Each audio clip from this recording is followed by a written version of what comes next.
Ju njohim me edicionin informativ të lajmeve. Kjo është Radio 7.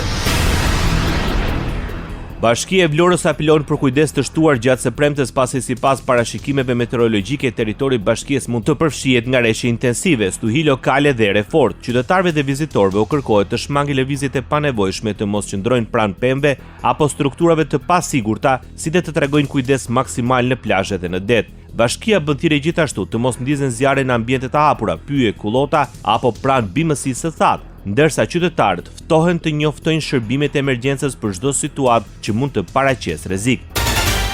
Policia e shtetit në Shqipëri paralajmëron përkeqësim të kushteve atmosferike dhe detare. U bëhet thirrje qytetarëve dhe drejtuesve të mjeteve lëndruese që të tregojnë kujdes të shtuar gjatë orëve në vijim. Sipas autoriteteve, nga mesdita 24 korrikut deri në paraditën e 25 korrikut pritet përkeqësim i motit, i cili do të ndikojë veçanërisht në zonat detare. Për këtë arsye, mjetet e vogla lëndruese dhe anjet e peshkimit që veprojnë jashtë gjirit të Vlorës dhe gjirit të Sarandës, si dhe përgjatë vijës bregtetare, Dërmi, Himar, Sarand, këshillohen të mos dalin në det deri në përmirësimin e kushteve.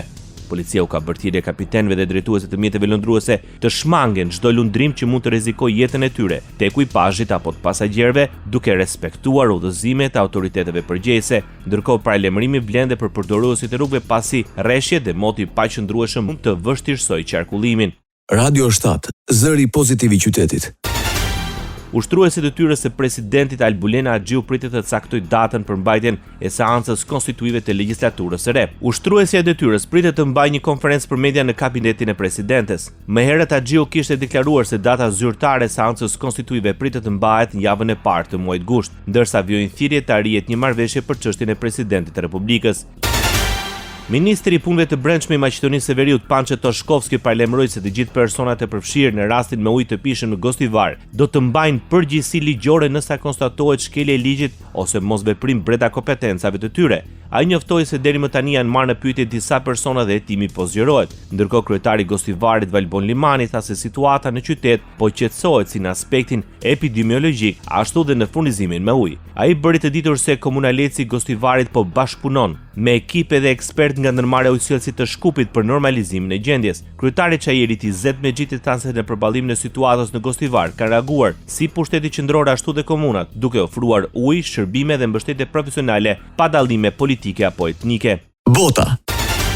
Shefja e politikës jashtme të Bashkimit Evropian Kaja Kallas kundërshtoi vendosjen e tarifave të reja nga administrata e presidentit Donald Trump. Sipas saj, pretendimet për mbrojtje të pamjaftueshme të drejtave të punëtorëve janë plotësisht të pabazuara.